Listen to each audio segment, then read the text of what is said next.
Oke. Angkat dulu nanti masuk gambar kita boleh jadi berdiri. Tidak banyak. Jadi berdiri aja bersen. Kita boleh duduk dalam. Testing.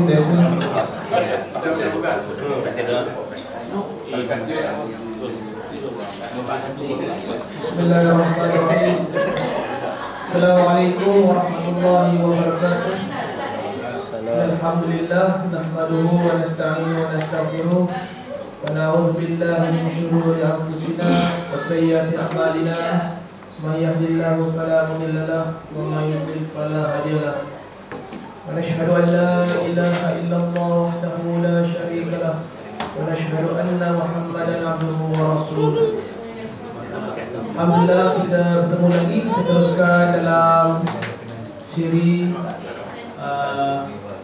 pengajian ilmu kita pada minggu ini ya, 7 minggu ini.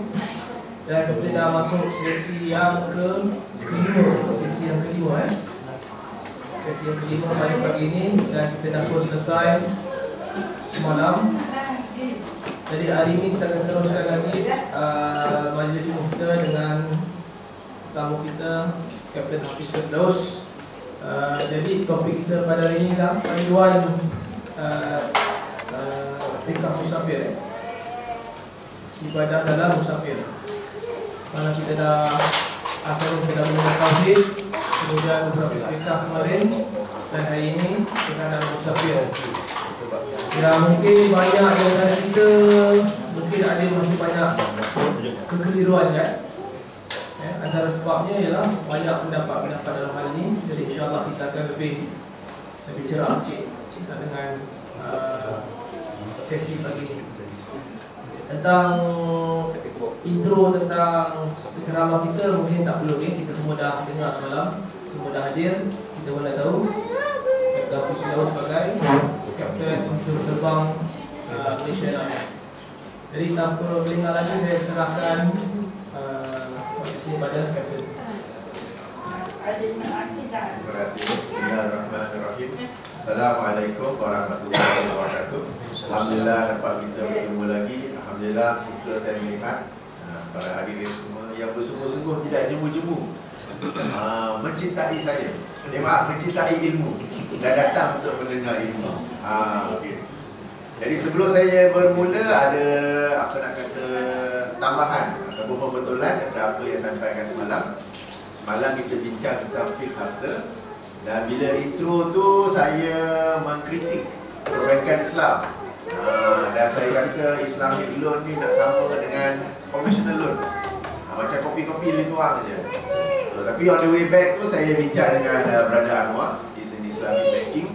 So he gave me some rocket science explanation. What I can understand sikit-sikit daripada tu ialah tak semestinya yang Islamic banking yang copy paste daripada conventional. Kadang-kadang Islamic banking dah bagi produk yang terbaik, dan conventional pula yang berikut.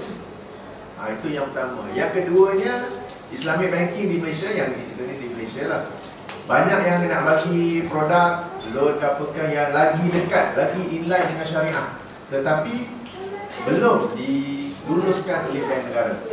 Bank negara pula ada pertimbangan lain ke apa. Jadi di situ penjelasannya daripada pakar perbankan.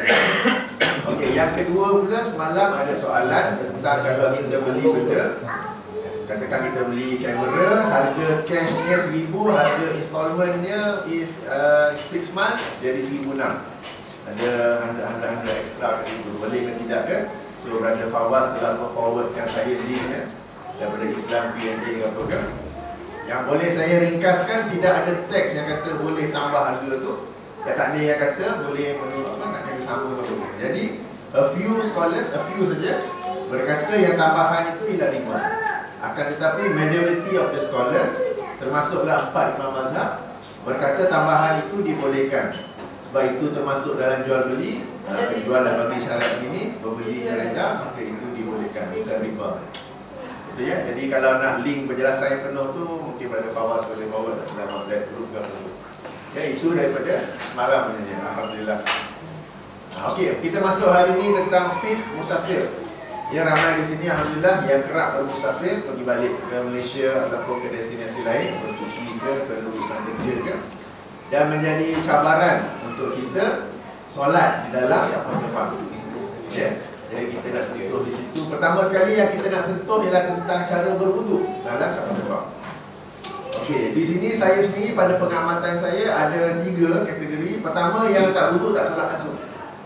Kadang-kadang yang menyedihkan yang ini ni yang pergi buat umrah, pergi buat haji. Kadang-kadang pergi buat umrah tu mereka pergi satu umrah tu satu amalan yang sangat besar. Tapi sebesar mana macam pun solat fardu tetap wajib.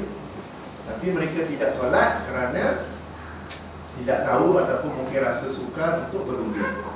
Dan juga mungkin tidak tahu solat dalam kapal terbang. Yang kedua pula, mereka yang berwuduk dalam kapal terbang tapi macam nak banjir toilet tu jadi. Bila dia keluar kita nak masuk balik lah, ni apa hal jadi becak apa begini ni.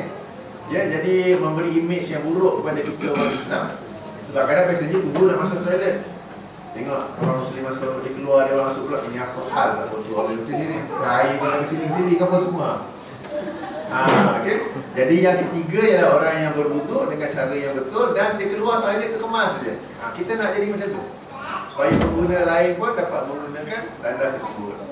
Okay, jadi cara berwuduk ni, saya nak baca sebuah hadis daripada kisah Sunan Abu Daud. Darjahnya hasan, dalam sanad ada sedikit perbincangan, tetapi hadis ni secara ringkasnya ada dalam Sahih Al-Bukhari dan ianya dinilai hasan oleh Syekh Al-Albani rahimahullah. So saya baca terjemahannya daripada Abdullah Ibn Abbas. Dia pernah bertanya kepada orang-orang di sekelilingnya, "Mahukah aku tunjukkan kepada kalian bagaimana Rasulullah SAW berwuduk?" Mungkin mereka semua nak. Kita pun nak tahu kan? Okey, kata dia, maka dia meminta dibawa sebekas air. Sebekas air ni kalau zaman dulu memang bukan besar-besar, dia lebih kurang kalau kita 1 cebok air.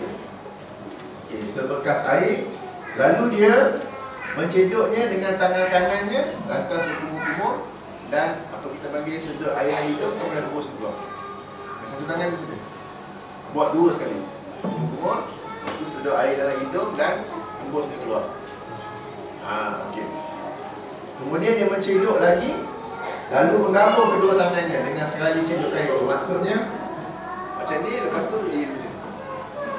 Cedok satu tangan, tapi dia combine air di tengah, dia basuh muka. Cedok satu tangan, combine dua tangan dan membasuh muka ini. Sekali. Setelah itu dia mencedok lagi, lalu membasuh tangan kanannya hingga ke siku. Kemudian mencedok lagi, lalu membasuh tangan kirinya ke situ. Maknanya apa nak cedok? Okey, basuh. Cedok, basuh. Okey, begitu. Setelah itu dia mengambil segenggam air, dia macam tu saja, mengibaskan tangannya, kemudian sapu kepala. Kemudian ikut dengan telinga. Sebelah kanan saja. Oh, sebelah. Sebelah saja. Okey, yang Nabi buat, memang tu 2 tangan, tapi yang ni sebelah. Okey, ibahkannya, sapu kepala, lepas tu telinga. Okey. Setelah itu mengambil 1 genggam lagi, lalu dipercikkannya ke atas kaki kanannya yang berada dalam selipar. Maksudnya dia ambil air tu, percik-percik, lepas tu disapu. Dia ambil satu lagi, percik-percik. Ni pakai selipar. Selipar yang kalau dalam Aunul Ma'bud, Syarah Sunan Abu Daud, dia cerita selipar yang dibuat ringkas daripada tali. Kalau kita kat Malaysia pakai selipar ni pun. Okay. So dia sprinkle, kemudian satu. Okay, kemudian dia lakukannya pada kaki kiri. Demikian cara wuduk. Okay, kalau kita tengok cara wuduk ini, pakai air sangat minimum. Tidak dimulakan dengan lafaz niat. Usolli, nawaitu, apa semua itu. Kalau macam saya highlight hari itu, kalau nak ikut hukum air mustakmal, tak ada langsung. Tak sah lah wuduk ni. Sebab dia ambil satu air tu, satu air tu sapu. Tapi dengan air yang sedikit-sedikit tu, dia telah berwuduk. Dan ini dia mulakan dengan, mahukah aku tunjuk pada kalian cara berwuduk Rasulullah SAW. Okay. Kalau kita tahu cara berwuduk ini, maknanya penggunaan air yang sangat sedikit. Tak payah sampai air kena mengalir, tak payah sampai basah toilet macam tu. Mudah sebenarnya kita nak mengambil wuduk di dalam kapal terbang. Ya, bukan saja dalam kapal terbang, katakan kita dalam bas ekspres yang tidak disediakan tandas, dia pula tak stop waktu solat. Kerana ada bas ekspres yang overnight tu kan. Overnight tu kita nampak dah masuk waktu subuh, kita nak sembahyang subuh, macam mana ni? Tak apa. Air mineral air ni mesti dah cukup lah. Tak payah kita nak kena basahkan satu musim, semua tu boleh berwuduk daripada sendiri. Ini satu ucapan nak kata kemudahan. Bukanlah kemudahan sebenarnya, sebab Abdullah bin Abbas ni bila dia cerita ni bukan dalam suasana keadaan tak ada air ke musafir ke apa kan. Tapi itu dia dah normal kan. Dalam hadis-hadis lain memang ada diceritakan bahawa Rasulullah SAW berwuduk dengan 2 kali basuhan. Ada juga dengan 3 kali basuhan. Tapi yang saya highlight tu sekali basuhan pun boleh. Sebab yang macam saya dulu belajar wajib 3 kali. Tak boleh kurang daripada tu. So kalau yang kita kata buka pipe mengalir, lalukan tangan 3 kali. Yang saya diajar dulu lah. Okay, kena lalukan tangan 3 kali apa semua tu. Jadi yang kita nak highlight di sini boleh sekali-sekali sahaja dengan air yang sedikit. Tak perlu lafaz niat, tak perlu basuh lebih daripada 2-3 kali. Kerana basuh 3 kali boleh sajalah sebenarnya. Okey. Tidak ada air mustakmal, dan yang nak highlight tu penggunaan air yang sedikit. Sebab kalau dalam tanda khatamah tu kita tekan sekejap itu dia stop kan. Tekan sekejap dapat tanda air tu cukup lah, kumur dan hidup air ke hidung dan basuh. Tekan sikit lagi keluar tu ambil tu kita basuh. Tekan sikit lagi keluar ambil tu tangan. Sikit lagi keluar kepala dan telinga. Kemudian ambil tu renjis-renjis di kaki dan sapu. Sebelah kaki. Okey. Yang ni yang basuh kaki tu. Sebab kita ada satu lagi kemudahan dalam Islam. Yang ini iaitu tadi pakai yang pakai slipper ataupun buka kasut. Kalau yang pakai kasut ada kemudahan iaitu sekadar menyapu di atas kasut tu. Kemudahan ini ialah bila seseorang tu hendak pergi mana-mana yang dia rasa susah dia nak buka kasut berwuduk. Katakan saya di rumah ni, kemudian saya nak travel balik ke Kuala Lumpur. Besok flight pukul 9. Ke landing Singapore, kemudian ke Lumpur. So dalam penerbangan tu akan ada waktu Zuhur, Asar, Maghrib, Isyak. Okay. Sebab apa ni, landing di Singapore 9.30 insyaAllah. Lepas balik 10.30 sampai Kuala Lumpur 11.30. So akan ada Zuhur, Asar, Maghrib, Isyak. Jadi saya tahu saya akan solat dalam ketebang nanti. Awal-awal saya ambil wuduk di rumah seperti biasa. Kemudian saya pakai kasut stokin seperti biasa. Kemudian bila wuduk saya dah batal ke, katakan saya terkentut ke ataupun tersentuh dengan isteri dan kita masa cuti kan. Okey, batal wuduk itu. Bila saya nak memperbarui wuduk, semuanya sama seperti biasa, hanya dalam bak kasut tak payah buka kasut. Okey, hanya selap di atas kasut. Boleh pakai tangan yang dilembabkan ataupun lembabkan tisu ke paper towel ke apa, lap di bahagian atas kasut. Bukan tepi, bukan depan, bukan bawah. Di bahagian atas kasut. Kemudahan ini apa nak kata, kita kena tahu yang pertama sekali, kadang-kadang ada para ulama yang bincang kasut yang macam mana yang boleh. Mereka sebut kasut khuf, dia macam stoking kulit. Sebab itu kasut yang dipakai oleh Nabi SAW. Tetapi yang betulnya, yang lebih tepatnya ialah tidak disyaratkan apa-apa jenis kasut. Asalkan seseorang itu pakai kasut jogging ke, kasut office biasa ke apa, sudah memadai, boleh menyapu di atasnya. Kalaupun yang pakai, kadang-kadang muslimat mereka pakai kasut tapi ada pakai stoking. Kasut tu dia sampai tutup depan dia kan, sini untuk sikit apa. Tapi tak apa, asalkan ada stoking tu boleh sapu atas tu. Dia tidak disyaratkan jenis kasut. Sebab kita kena ingat, menyapu di atas kasut ni ialah satu kemudahan agama. Bila ada orang letak syarat-syarat macam-macam, ini tak menjadi satu kemudahan, jadi satu kesukaran. Macam-macam jenis kasut semua. Itu yang pertama. Yang keduanya, tidak disyaratkan musafir untuk mengamalkan kemudahan ini. Artinya, katakan kawan saya Anwar sini, dia pergi kerja di pejabatnya, di bank yang di Muscat ni, dan bank tu tidak sediakan tempat berwuduk ke apa, hanya toilet biasa. So instead of dia kena buka kasut, dia pakai slipper daripada meja desk dia, masuk toilet apa semua tu, dia boleh berwuduk macam biasa. Kemudian sapu atas kasut, dengan syarat dia dah wuduk siap-siap ke rumah. Sampai office tu, bila datang Zuhur, duduk seperti biasa, hanya sapu di atas kasut, kemudian masuk surau dan solat. Sama juga yang saya amalkan bila saya ada meeting apa ke di Subang ke, Kelang Jaya, KLIA ke apa ke, saya amalkan tu. Maintain pakai kasut di rumah, ambil wuduk siap-siap dah. Sampai waktu solat, ambil wuduk macam biasa dengan cara yang ringkas ni.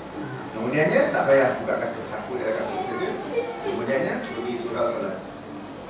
Okay, sekarang ni bila kita ambil wuduk, sapu atas kasut, Bila solat tu kena pakai kasut ke bukan kasut? Solat pakai kasut boleh ke tak? Boleh. Solat pakai kasut lagi utama ke tak pakai kasut lagi utama?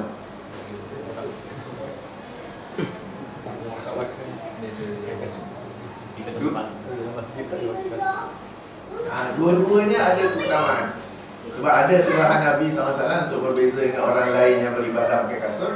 Dan kalau kita pakai pun kita dapat menunjuk pada orang lain sebenarnya ada satu kemudahan dalam Islam, iaitu solat pakai kasut. Tak payah risau ada najis ke apa kita, walaupun kita terpijak najis, bila kita jalan-jalan tu, najis tu sendiri akan terbersih daripada ni. Okay. Saya lama dulu ketika di Masjid Bangsa ini, Masjid Abu Bakar Siddiq, ada orang-orang kedutaan Saudi, lawatan rasmi datang ke masjid apa semua tu, nak solat sama sekali. Time tu saya tak tahu lagi. Dia akan sampai naik tangga masjid apa semua, kasut-kasut sekali. So saya dengan beberapa lain dah mula Syekh buka kasut tu. Dia orang pula la pakai kasut. Tapi Alhamdulillah dia menjadi satu trigger pada saya. Saya tak tuduh dia orang sesat tu, saya tak tuduh dia orang Wahabi. Tapi yang saya trigger, ini dia kena kaji ni, mungkin ada dalilnya tu. Kaji-kaji loh, ada dalilnya pakai kasut. Tak payah nak rimbang dengan najis ke apa ke tidak ke. Okey, bolehkan kita jelas-jelas terpijak ke najis tu, dan kita masuk. Kalau sekadar jalan biasa apa semua tu, tak payah nak fikir ada najis. Okay. So, kemudahan sapu dan kasut ni, yang pertama, kita ambil wuduk seperti biasa di rumah. Tak perlu disyaratkan jenis kasut itu, asalkan kasut yang mengikut kebiasaan masyarakat itu. Boleh buat di tempat musafir ataupun ketika musafir. Hanya ada bezanya, bila musafir, kebolehan sapu dan kasut tu only valid for 24 hours, one day. Bila musafir, valid for 3 days. Lepas tu kena buka, baru busuk lah nanti. Hadis tak cerita pun. Tapi dalam hadis ditekankan, kalau kamu bermusafir, it is limited to one day. Kalau sedang musafir, it is 3 days. Alright? Soalan Ustaz, kalau orang sembahyang subuh, dia wuduk seperti biasa, basuh kaki, lepas tu dia tidur. Lepas dia solat subuh, dia tidur, dia bangun pukul 8 pagi, dia pergi office. Tengah hari nak sembahyang subuh, dia mengamal macam tu, boleh ke? Ataupun kena ambil air sembahyang sekali lagi sebelum pergi office, ataupun subuh yang dia ambil sembahyang tu, tapi setelah tu dia tidur. Dia bukan menjaga dia, dia tidur. Kebanyakan kawan saya yang dia buat macam tu. Lepas tu saya lihat, dia orang biasa sapu di bawah tapak kaki. Saya tak pasti, betul ke tak?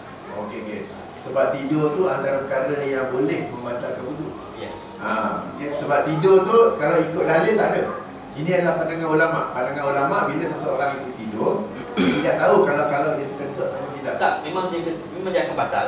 Dia batal sebab dia tidur, tapi dia bangun, bila dia ambil wuduk, dia tepek saja kaki dia. Yang bila sampai ke kaki tu dia cuma lap di kaki. Dia tidur dia pakai kasut ke stokin? Dia tidur tak tahu dah. Kalau dia tidur dia pakai stokin, dia ambil wuduk, basuh kaki, sembahyang, solat, tidur, bangun pukul 7, bangun mandi, pergi office. Lepas tu dia subuh, dia ambil sembahyang. Tapi bila sampai ke kasut, dia buka kasut pakai stokin, dia just tepek saja di stokin. Okey. Yang ambil tu yang sepatutnya sapu di bahagian atas, bukan di bahagian bawah. Dan dia kena start. Untuk memulakan kemudahan ni, dia kena start dalam keadaan memang ada wuduk. So awal dia di rumah tu tahu macam mana tu. So katakan dia bangun, dia sembahyang subuh, dia tidur, pakai dia mandi. Mungkin dia mandi tu dah ambil wuduk nanti. Lepas tu dia pakai kasut apa. Tapi bila ambil wuduk balik tu, sapu di bahagian atas kasut, bukan di bahagian bawah. Kalau stokin saja di atas stokin, bukan di bawah stokin. Dan kemudahan ini juga tidak disyaratkan ada kesukaran ataupun tidak. Kita kata, ini ada kemudahan nak masuk kaki macam ni, kenapa pula?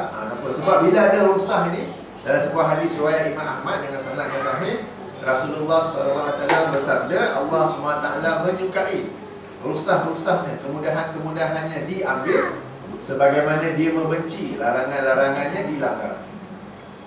Rusah ni satu diskaun, satu hadiah dari Allah, dan Allah suka kita ambil. Kadang-kadang sebagai orang ingat, ini orang ciri-ciri orang lemah iman. Kita ni kuat iman, kita ni syahid, mesti buka kasut. Jangan nak ambil rusah-rusah ni. Tak, terbalik sebenarnya. Rusah ni, Rasulullah cerita Allah suka kita mengambilnya, sebab kita mengambil rahmat Allah sendiri. Kita mengambil hadiah dari Allah sendiri. So di mana ada rusah, praktis Especially kalau ada orang lain, bukan suruh kita riak, tapi kita dapat bagi contoh pada orang itu. Okay. So ini dalam bab wudu dan dalam bab basuh kaki. So, Ustaz, kita dalam flight, kita pakai stokin. Kita pakai stokin, kita tak pakai kasut. Lepas tu kita masuk dalam bilik air. Flight punya bilik air, tahu adalah orang kencing dan sebagainya, najis bawah tu. Boleh ambil air sembahyang macam yang kata cakap tadi. Boleh, selagi mana kita tahu. Kalau kita tahu, balik. Kalau kita tahu nampak najis di kekuningan ke apa ke, ada lain lah. Tapi kalau tak nampak ke apa, tak payah. Sebab najis tu kita kenal balik, nampak, baru ada kan. Kalau tak nampak, tak payah cari-cari. Taklah sebab macam di Malaysia, makan coklat pun pergi cari DNA bagi. Lepas tu jumpa, lepas tu kecoh. Yang pergi cari dia bagi first place tu apa? Tapi dalam flight satunya hancing tu, ada bau hancing. Toilet tu kan? Tak flash betul ke? Tak semestinya spread kat tepi tu. Okay. Tapi kalau rasa nak lagi selamat, kalau rasa ada banyak, ada kesan najis apa di lantai, tak payah. Tapi kalau rasa ataupun kita tak dituntut mencari sebenarnya. Okay. Yang mana pakai stokin dalam toilet tu boleh? Boleh. Jadi yang wujud bahasanya bukan nampak yang pakai slipper-slipper tu. Sebab saya ada nampak setengah ulama bila dia ambil wudu, bila sampai kaki dia tak guna tangan, dia just dia just lalukan air je. So tu macam mana, sebab yalah obviously bila lalukan tu kemungkinan untuk kena semua tu tak sure lah tu macam mana. Bapak dia tanya pada hikmah. Sebenarnya semalam saya pergi sembahyang depan dia, duduk sebelah-sebelah, saya basuh kaki macam tu, lalu je buah. Sekolah kan tu.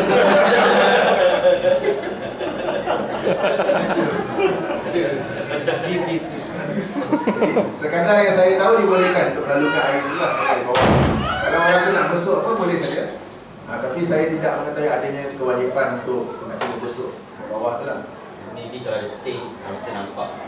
Kalau ada kotoran ke apa. Sebab asalnya memang pakai kasut luar tu. Saya ni muka aput tinggi, tak nampak.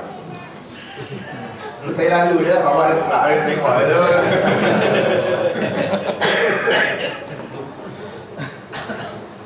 Okey, dah untuk kita masuk bab solat tak? Okey, dalam bab solat saya bacakan hadis dulu, kemudian kita kupaskannya. Ada dua hadis saya nak baca. Pertama hadis sahih Al-Bukhari, panjang sikit. Taklah dua paragraf je.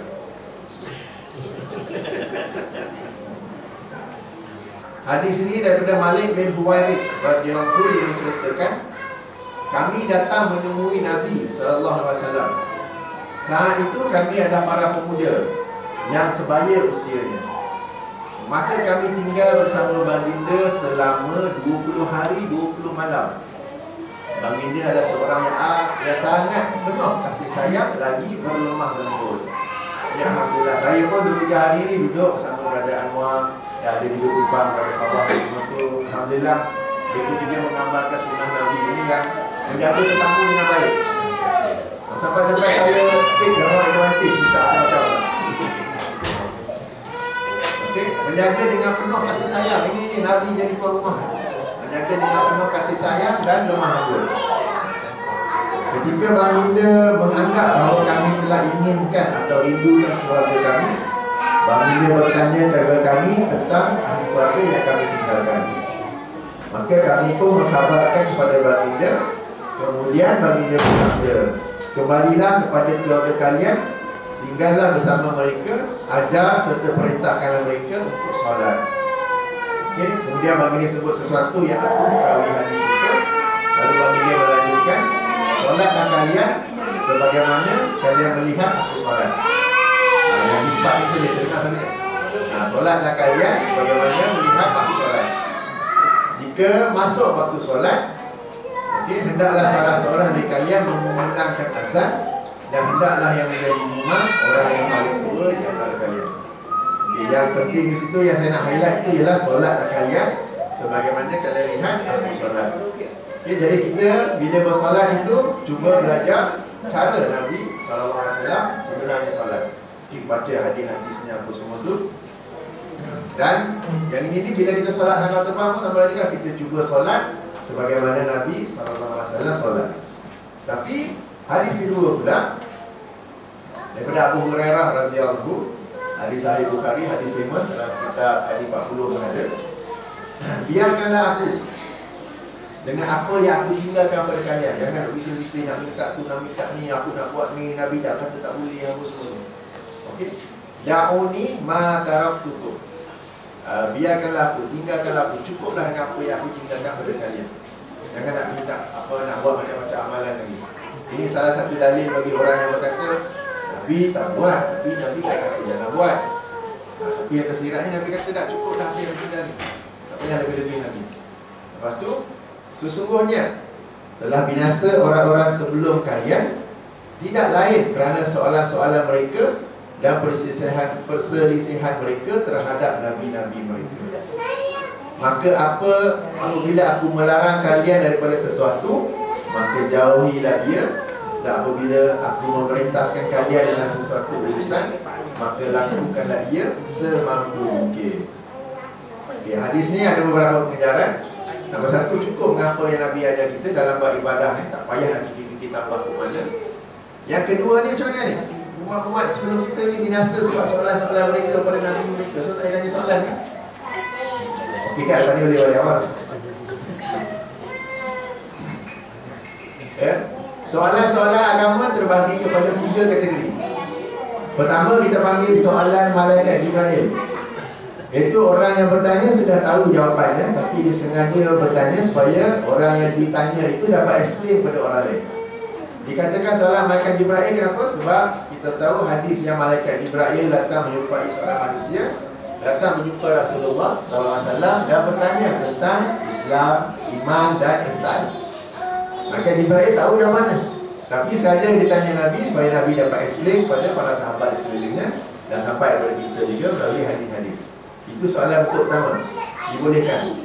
Soalan bentuk kedua yang tidak dibolehkan kita panggil soalan umat Muhammad. Yang ini mereka bertanya betul-betul sebab nak tahu. Dalam Quran pada mereka bertanya kepada kamu tentang darah haid, mereka bertanya kepada kamu tentang itu, tentang ini. Yang ini dibolehkan.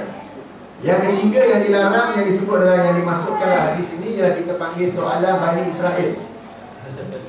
Itu mereka bertanya pada Nabi Musa, tanya tu tanya ni bukan untuk amalkan tapi untuk memperkotak-katikkan isu hukum itu.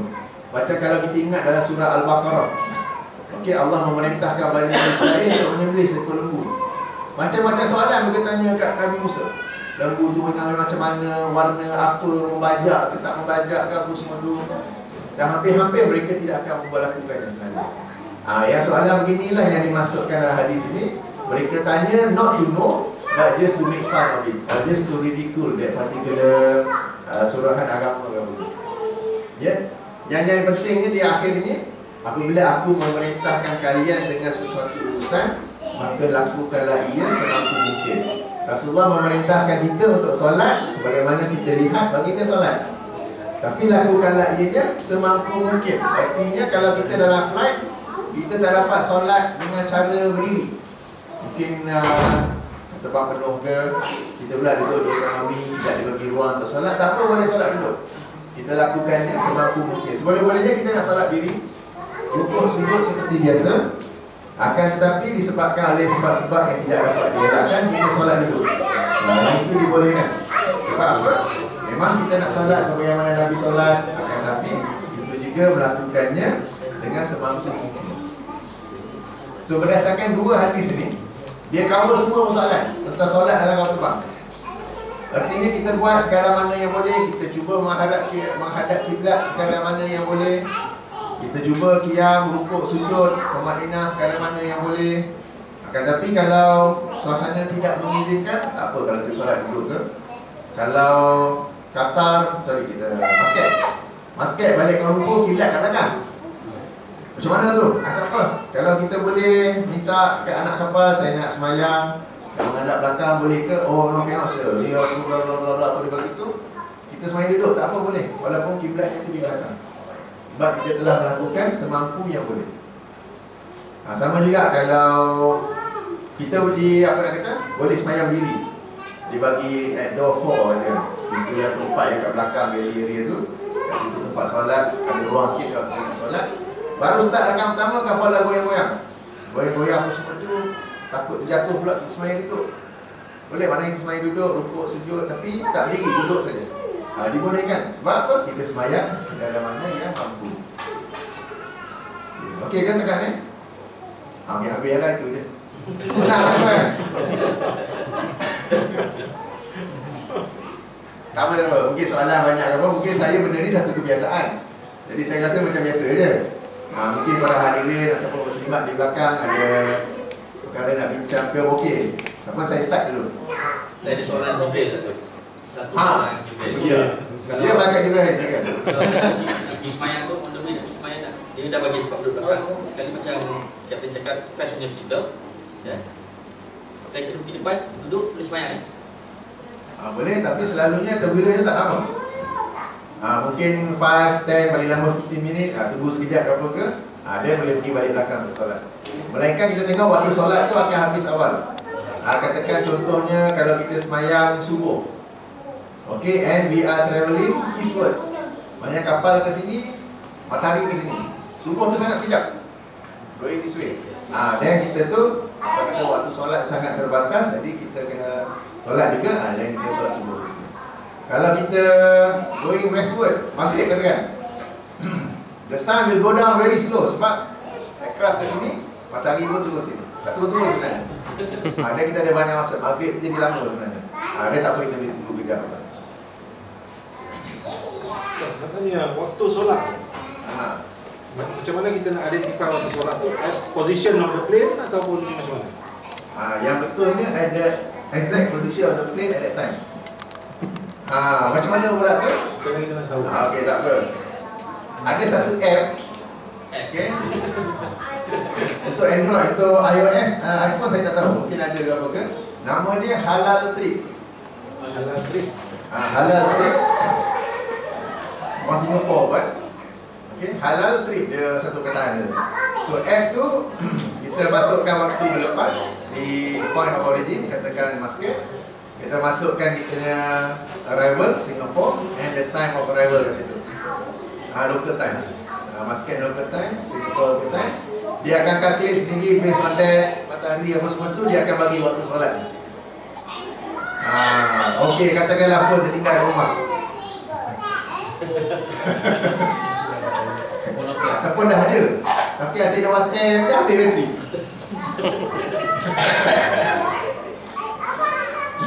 Okey, cara lain ialah dengan melihat pada kedudukan matahari. Okey, jom kita ulangkan ni sikit sebab kita kadang dah terlalu biasa dengan waktu solat yang dalam phone. Kita lupa nak kira waktu solat berdasarkan kedudukan matahari. Zuhur ke macam mana? Tergelincir. Matahari tergelincir jatuh ke apa? Sama. Dia tergelincir sama apa? Tinggi dengan bayang-bayang. Tak ingat.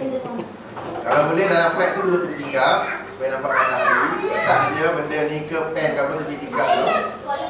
Kalau bayang-bayang tu matahari tengah, bayang-bayang betul bawah, maksudnya dah masuk dah waktu zuhur. Okey? Okey, katakan kita nak sembahyang asar ke. Betul ni tinggi ni, kita ukur panjangnya macam ni. Tegakkan balik. Bila matahari gerak, bayang ni pun makin panjang, sama panjang dengan satu betul, masuklah waktu asar. Okey? Okey, kalau ikut mazhab Hanafi, mereka kira dua betul. Maknanya dua kali bayang. Ini mazhab Hanafi. Kalau kita pergi India, Pakistan, ataupun kalau di Kuala Lumpur, Masjid India, depan Wisma Yakin dekat Paturun. Dengar apa dia orang dekat azan, semayang. Tak, dia orang kira dua kali bayang. Maknanya betul ni satu distance, dua distance. Bila matahari tu dah bergerak, bayangnya dua kali panjang, baru bagi mereka masuk ke waktu solat asar. Okay.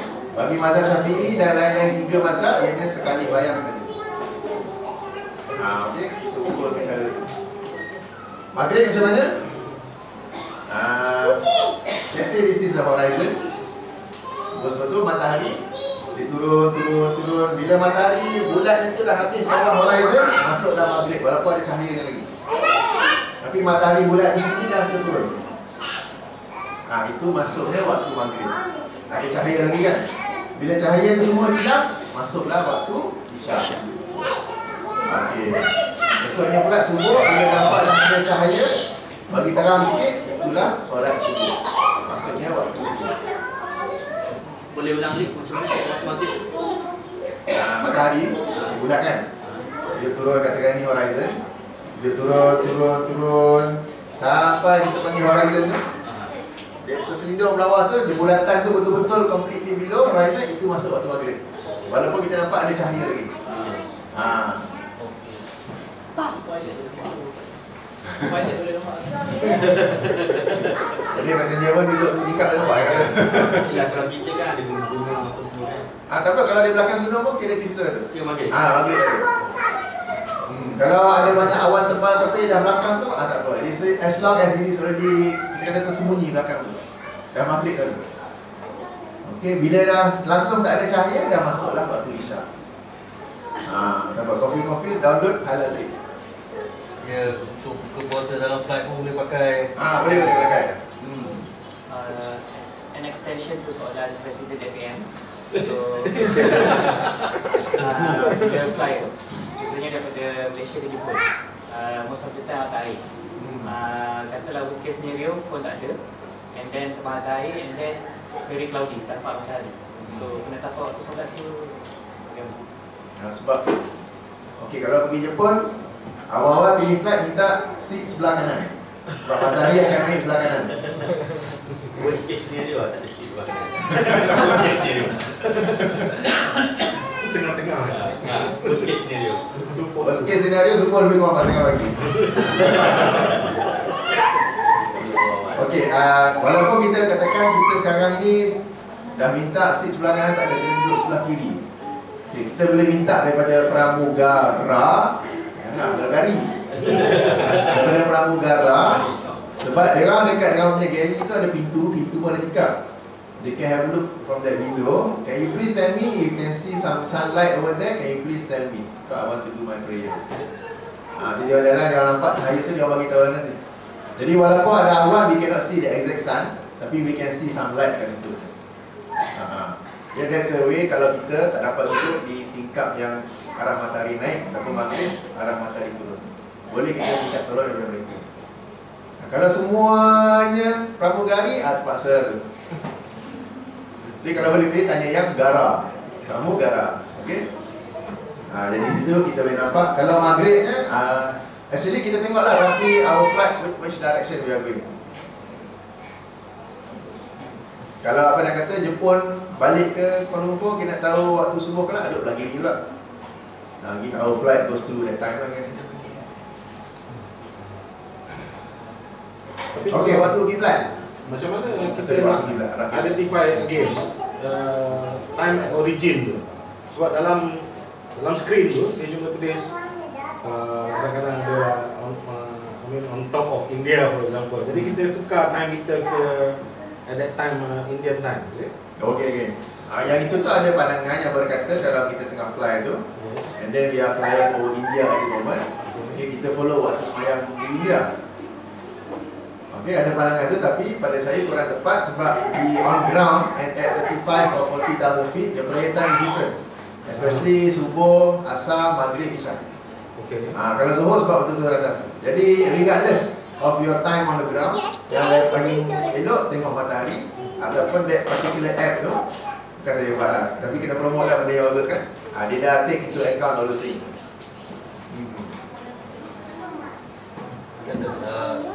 Kalau macam Captain cakap tadi, kita balik KL, kiblat belakang. Kita diajar bila nak takbir atau ihram, kena menghadap ke kiblat. Kalau macam mana tu kalau duduk? Mazhab Syafi'i. Saya pun dulu diajar begitu. At least takbir tu menghadap arah kiblat, lepas tu boleh sembahyang arah ke. Tidak, kalau kita tak dapat arah mengarah pada kiblat, kita takbir pun tidak apa-apa. Sebab Nabi cakap, ikutlah apa yang aku perintahkan sekadar yang mampu. Kalau kita boleh, sebab kita ni dituntut, kalau kita boleh hadap kiblat, isteri hadap kiblat full time daripada takbir sampai salam. Bukan takbir saja. Kalau dah tak boleh ke tak boleh. Tak payah kita bangun takbir lepas tu duduk pula mengarah arah lain.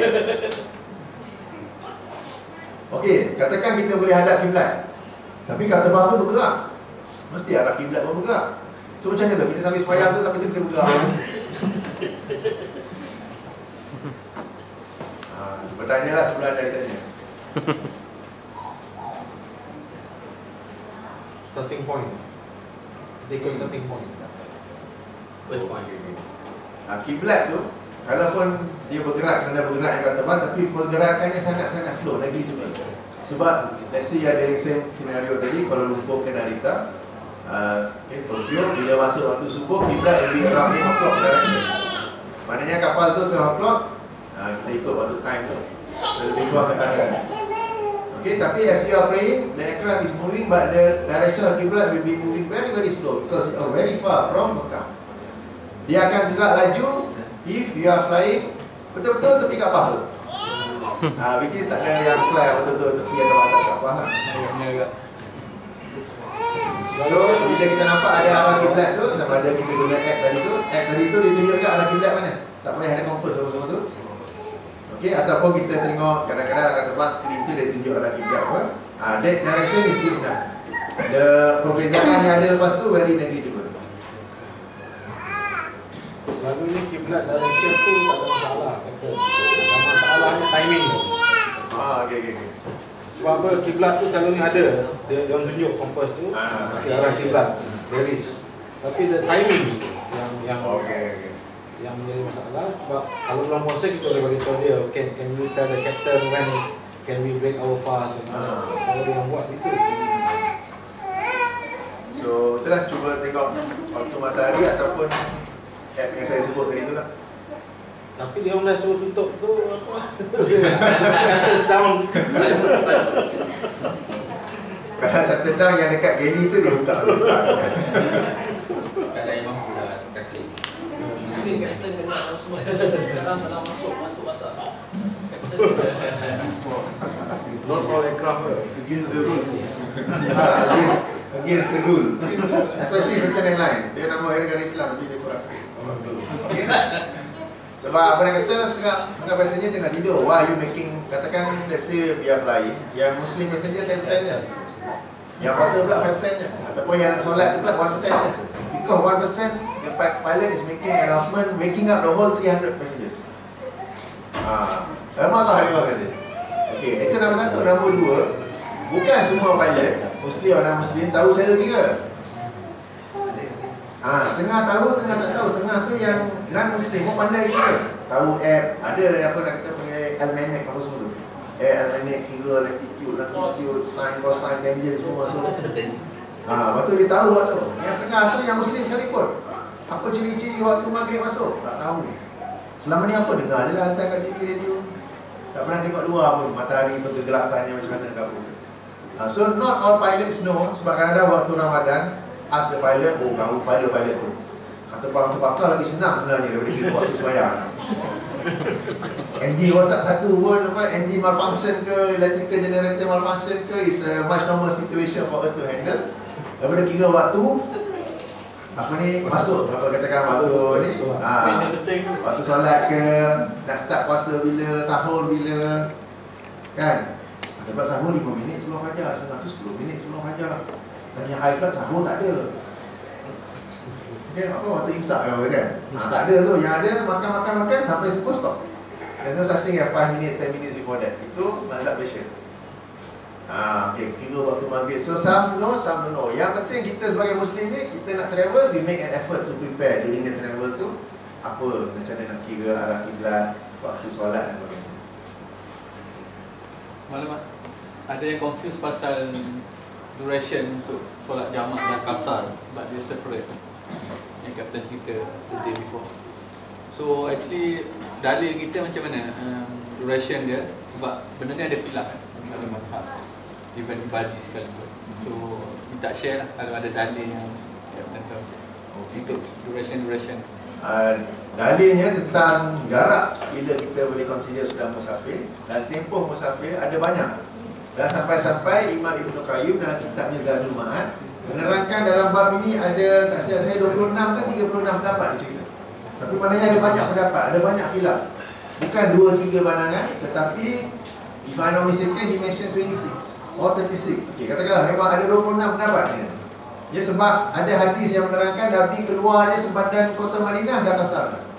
Ada hadis yang dulu Madinah taklah besar sangat. Kalau kata mungkin 10-15 km. Ada hadis yang Nabi travel sekian-sekian distance, macam dah jauh sikit baru start kasar. Okay, ada yang jauh sampai Mekah baru start kasar. So ada yang kata berdasarkannya, oh boleh kasar as long as 15 km. Satu lagi pandangan kata, ni 90 km. Satu lagi pula, if you reach your destination baru boleh. Itu ada banyak pandangan tu. Okey, kadang Nabi travel duduk situ 2 hari, kemudian balik. Okey, maknanya kasar tu 2 hari saja. Tapi Nabi pula haji wada duduk situ 18 hari, kasar sentiasa. Okey, 18 hari saja. Ada pula Abdullah bin Umar. Abdullah bin Umar ni seorang yang sangat syadid dalam pegang sunnah Nabi. Dia, kalau Abdullah Ibn Abbas mungkin mudah sikit apa ke. Ibn Umar dia sangat bersungguh-sungguh, sangat tegas. Dan dia pula bila travel duduk satu tempat sebulan. Sebulan tu dia kasar. Dah bulan dah kasar baru tidak. Okey. Jadi sebab tu dah ada banyak pandangan. Satu pandangan kata 15 km, satu pandangan kata 90, satu pandangan kata dah sampai destinasi. So Imam Ibn Taymiyah rahimahullah, dia mengkaji semua tu lalu dia kata bagi saya yang lebih tepat ialah tidak ada minimum or maximum distance, tidak ada minimum or maximum time for you to consider yourself a musafir, untuk kita mengamalkan kemudahan-kemudahan musafir. Asalkan seseorang itu melalui satu perjalanan yang melebihi kebiasaannya, dia sudah dikira musafir. Dan dia sentiasa musafir sampai dia balik ke tempat halaman itu, musafir itu. Maknanya macam saya bagi contoh itu, kalau orang tu dia orang KL, dia ada kereta, dia selalu travel. Lembah Kelang itulah yang dia selalu travel, itulah dia tempat musafir. Bila dia keluar daripada Kelang Valley itu, dia sudah kira musafir dan dia boleh amalkan kemudahan musafir. Kemudahan tu ialah kasar salat, dan juga kalau bulan Ramadan ada pilihan kalau tak nak puasa ataupun berbuka puasa. Tapi kalau orang tu pula dia orang kampung, dia naik basikal buruk dia tu, paling jauh 1 km yang dilarang kayuh. Lepas tu tak boleh lah, kalau kayuh lagi rantai putus. Satu hari tu dia naik bas pergi dia kampung, dia pergi town nearby 5 km. To him is a very far distance. Bagi dia dah boleh kasar tu, walaupun hanya 5 km. Sebab itu perjalanan yang berbeza bagi dia. Jadi ini case by case basis, individual basis, tengok macam mana dia punya kebiasaan travel tu. Ya, jadi ini pandangan Ibn Taymiyah dan pandangan yang saya cenderungi. Saya pun kaji juga banyak-banyak pandangan tu. Saya rasa ini yang paling tepat. Jadi saya sharekan sama. Jadi kalau di kalangan hadirin semua rasa yang belajar di Malaysia itu yang paling tepat, iaitu 90 km dan 3 hari nak ikut, itu tak apa, boleh saja. Sebab ada dalil tu. Yang 3 hari itu ada hadis Sahih Muslim bahawa ketika haji wada dah habis tu Rasulullah SAW bersabda, orang-orang bukan penduduk Mekah jangan duduk lebih dari 3 hari. Lepas tu baliklah. Dah 3 hari kat sini, jangan duduk lama-lama, baliklah kamu. So mereka berpandangan musafir itu sebenarnya 3 hari. Ulama lain pula berpandangan jangan duduk lama-lama kat sini, Mekah tu kecil, bukan ada hotel kan tu. Suruh balik. Jadi bukannya tempoh musafir je tu. Kalau Imam Syafi'i cakap apa? Saya tengok, tapi yang 3 hari tu memang dalam mazhab Syafi'i, dah 90 km tu. Dalam mazhab Syafi'i yang diajar di Malaysia tu lah. Jadi dah ada banyak pandangan yang saya sampaikan tu. Salah satu pandangan, sebab kita kena berlapan nada dalam bab yang memang ada khilaf. Kita berlapan nada dan saya ceritakan pandangan yang saya cenderung, tapi menghormati juga kalau di kalangan hadirin yang berkah mencenderungi pandangan lain. Macam ada cerita mereka yang di sini ni by 12 km sudah kasar. Okay. So mungkin mereka ada hadis di situ, atau mungkin mereka ikut hadis yang Nabi SAW asalkan keluar Madinah. Most probably radius Madinah at that time tu is 12 km around je, from the city center or from the mosque itself is about 12 km. Dan bila up 12 saja mereka amalkan hadis tu boleh saja.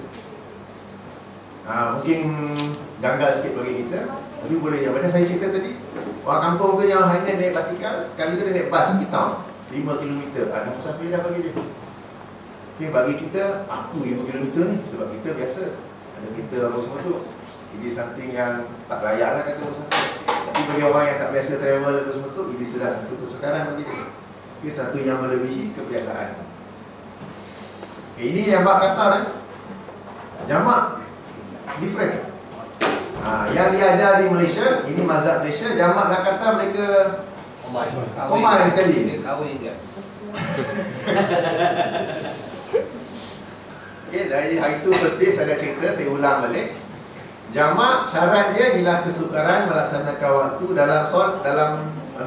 melaksanakan solat dalam waktunya, regardless yang musafir orang. Tak kira sedang musafir ataupun musafir. Dalilnya adalah hadis sahih Muslim sendiri bahawa Rasulullah SAW jamak takdim maghrib dan isyak di Madinah. Okey, sebabnya kenapa? Bila solat maghrib hari sudah mendung, ada buruh apa macam nak hujan, Rasulullah mimbar kalau tunggu waktu isyak tak dapat sembahyang jemaah nanti. Sebab sembahyang jemaah ni sangat utama. Okey, Masjid Nabi pula time tu tak ada buruh, tak ada tiles. Kalau hujan akan becak semua tu, tak boleh nak sembahyang jemaah.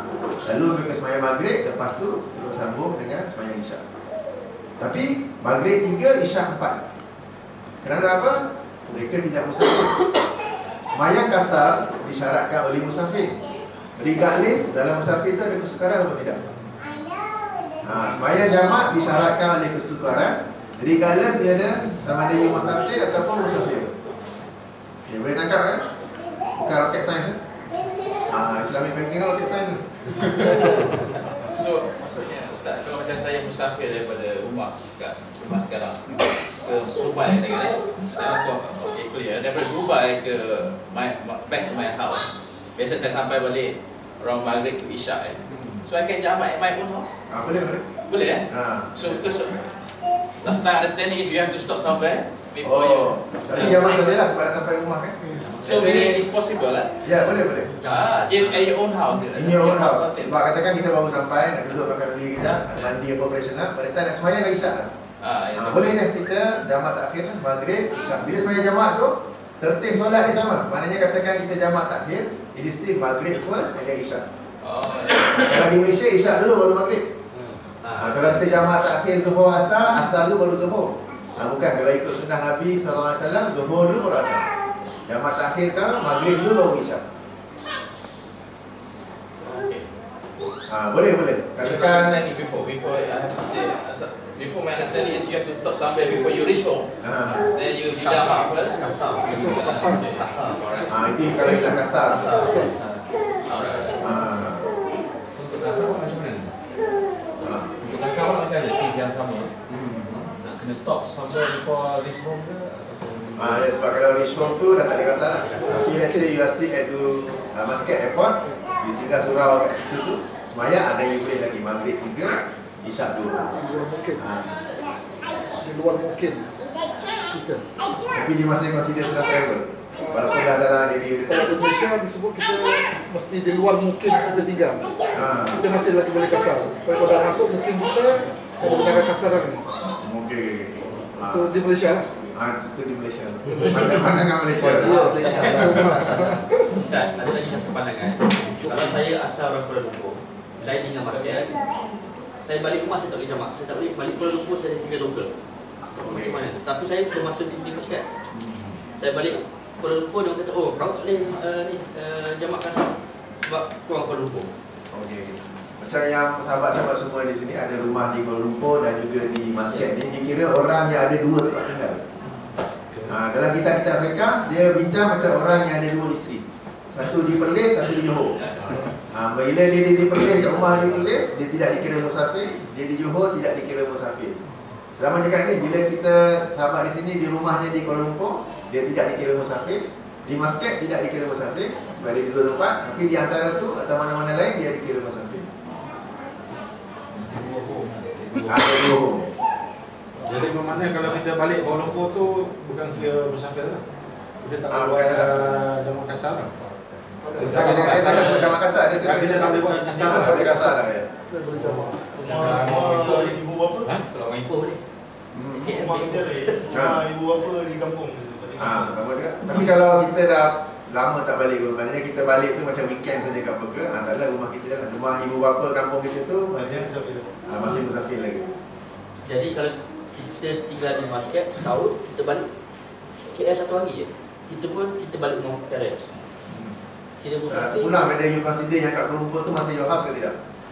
Kalau saya ni memang kat sini, akan memang duduk sini, Kuala Lumpur tu akan saya sewa ke apa ke.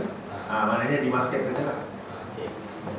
Unless kalau ada 2 isteri ke isteri ke Pandai cari relax. Macam kita daripada maskat dalam ramai kita pergi peratu di ramai yang di mancing. Memancing. Jadi kita keluar waktu zuhur dan kita nak balik waktu isyak. Jadi bila kita keluar waktu zuhur dan kita akan tahu yang kita akan langgar waktu asar. Maksudnya di situ kita boleh jamak antara zuhur dan asar. Kita asar jamak. Bila kita balik lepas daripada isyak tu sampai di rumah kita jamak antara maghrib dengan isyak. Boleh tak? Boleh. Sampai ada perbincangan di kalangan ulama, kalau seseorang itu mengalami kesukaran melakukan perkara maksiat, boleh tak dijamak? Ataupun persoalan yang mereka bincang, kalau seseorang itu bermusafir untuk melakukan perkara maksiat, boleh tak dia kasar? Contohnya, dia duduk sibuk main kat kasino, tapi dia ingat dia waktu solat. Jangan terkejut kalau ada kasino yang dalam kasino ada surau. Okey. Tak nak pergi orang gitu. Jadi dia start main kat kasino tu pukul 6 petang. Pusing waktu masuk maghrib. Ya, aku dah menang ni. Dia dah main sampai isyak tu, dah masuk waktu isyak baru dia nak sembahyang. Boleh ke tak boleh jamak? Tu ada perbincangan di situ. Sebahagian berkata tidak boleh sebab kemudahan-kemudahan ni, rusah-rusah ni hanya saja dalam rangka kita buat benda-benda yang harus dan juga yang selari dengan Islam. Bila sedang buat maksiat, tak boleh. Pandangan yang lain pula kata, ini satu kemudahan, bab lain. Maksiat dia buat tu bab lain. Okey, dia dah buat maksiat tu satu kesalahan baginya, dosa baginya, tapi dia nak sembahyang, boleh saja mengamalkan kemudahan itu. Jadi saya ni mencenderungi pandangan yang kata, walaupun sedang buat maksiat, walaupun travel untuk pergi buat maksiat, boleh saja mengamalkan rusak-rusak. Di mana yang tadi duk sibuk akan kasino tu, sekurang-kurangnya dia masih nak sembahyang. Boleh sembahyang, boleh jamak. Moga-moga dengan sembahyang yang semua tu dia pun ingat pada Allah dan bertaubatlah daripada perbuatannya. Sebab ada yang pernah kata kita ni tak boleh lah cerita buat passenger kan, tapi ada passenger yang pergi Perth all the way just to play casino. Besok balik flight tu. Sebab kita orang pergi sebagai pilot pergi, we rest there 24 hours and we come back. So we go stay passenger tu, balik tengok passenger tu juga, tapi muka sedih habis. Oh, I lost so much money. I know, I went to Perth just to play. I played the whole night, I went back, I lost so much money. So dia orang pergi tu semata-mata untuk main saja. Jadi sekarang dia sedang musafir tu. Dia nak kasar salat, boleh saja. Muslim. Cina main menang.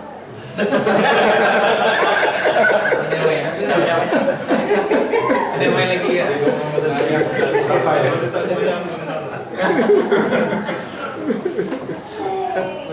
Mengenai jamak, tadi definisi jamak kan kalau ada kesukaran untuk mengerjakan sholat maka boleh digabung. Nah, batasan kesukarannya gimana Ustaz? Artinya kalau misalnya kita travel, sebetulnya kalau kita travel itu kita bisa ada waktu untuk mengikuti setiap waktu sholat gitu.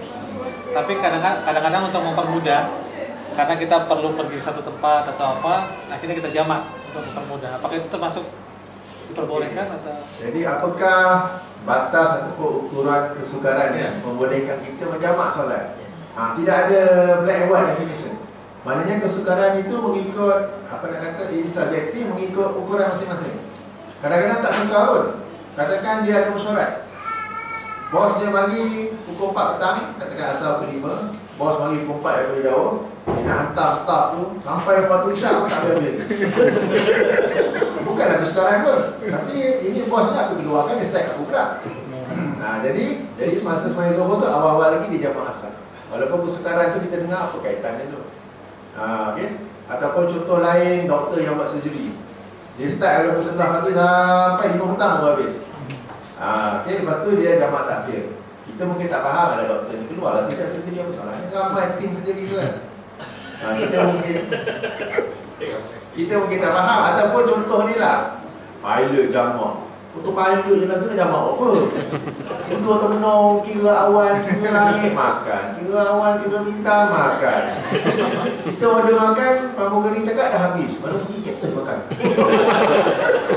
Nak jamak pula. Okay, sebab kita mana susah. Kesukaran. Jadi kesukaran tu subjektif, masing-masing yang tahu. Yang penting tu masing-masing jujur. Okay, jujur kepada Allah SWT. Okay, macam hari itu saya bagi jumpa, kadang orang tu nak tengok bola tadi pun. Stadium sesak, dia tak boleh nak solat maghrib. Dia nak jamak lepas tu, tak apa, asalkan dia masih lagi nak solat. Okay, moga-moga lepas tu Allah beri hidayah pada dia, tak payah tengok bola lagi. Tak ada manfaat tengok 20 orang, dia just bunyi bola. Tapi kalau dia nak tengok bola je, that is my life. Dia nak semayang tapi surau di stadium tu dah penuh rumput. Dia nak jamak lepas tu, tak apa, dia boleh kan. Itu sekarang bagi dia, yang bagi kita tak ada kaitan langsung. So it is case by case basis. Soalan ni mas. Bagi kau dari pihak wanita, kalau ada soalan harap dapat SMS ke nombor yang telah ditapal di sini. Di sini nak mana dia orang? Tanpa ke sini. Tak, tunjuklah kamera. Tak, belakang dah dengar. Saja. Saja.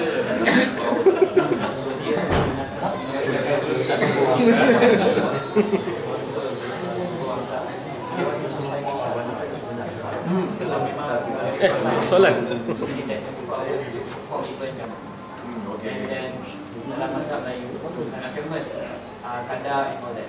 Right? So yang mungkin okay ada kadar so kadar baik. Ataupun cakap juga dah tinggal banyak solat. So dia mengkadarkan 70-80 waktu dalam masa 3 hari.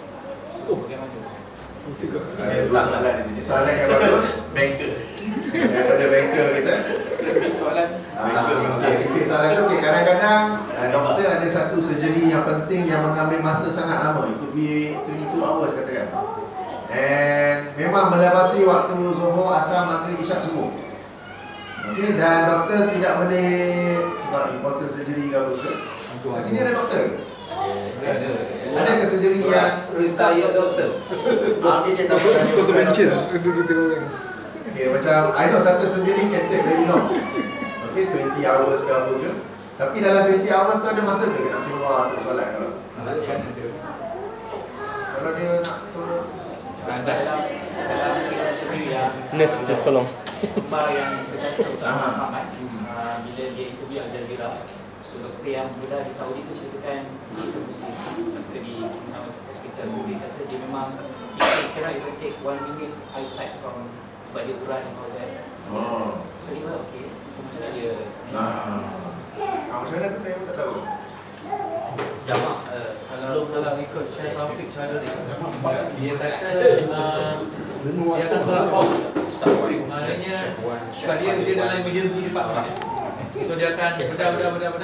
Lepas tu dia akan solat. Tentunya lepas tu nurse tu salah ambil apa scapular benda kan. Oh no, wrong. Take another one. Alhamdulillah rela lah. Tentu dia akan solat dan dia akan beritahu take apa mask apa Allah Subhanahu ni sambil cakap solat kan. Sambil dalam operation dia mengerjakan solat. Wah hebat.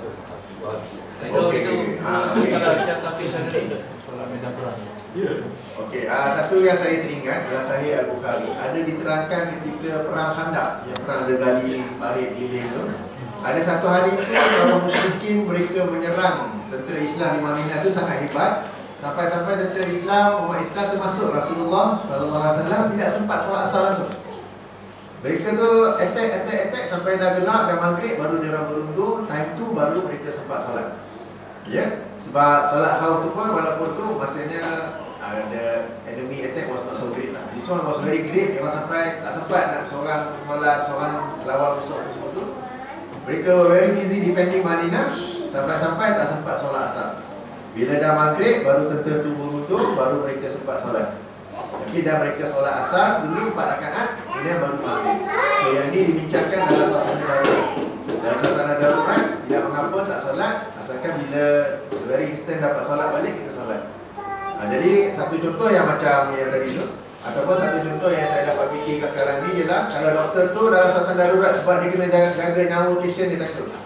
Dan tak ada, mungkin dia seorang saja, tapi tak ada doktor yang pakar lain yang boleh take over sementara ke apa ke. Tak ada co-pilot lagi tu mungkin.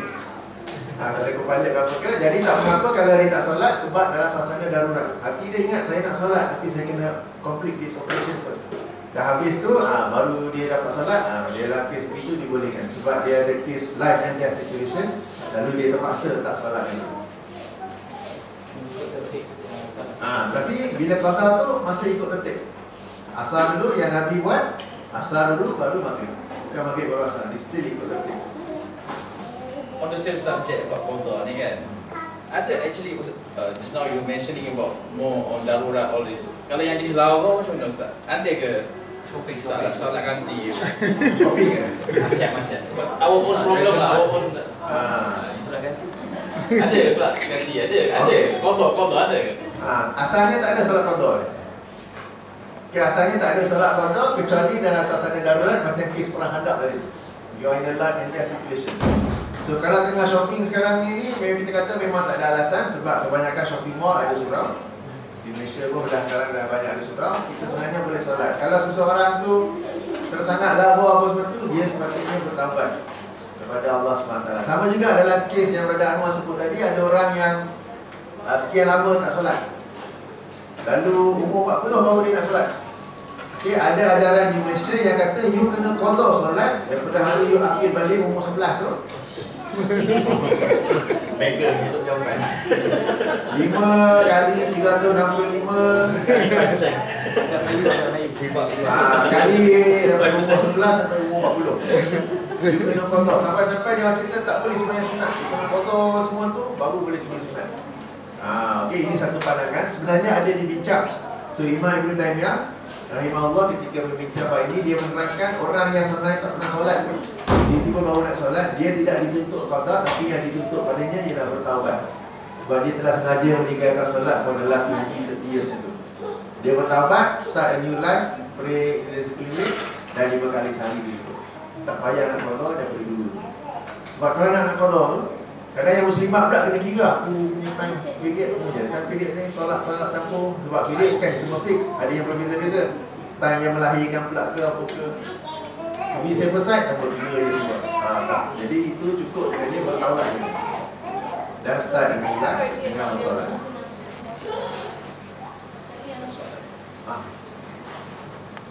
Jadi ada soalan SMS ni, boleh terangkan lebih lanjut tentang rusah puasa semasa musafir? Apakah syarat-syarat yang membolehkan kita tidak puasa di bulan Ramadan semasa musafir?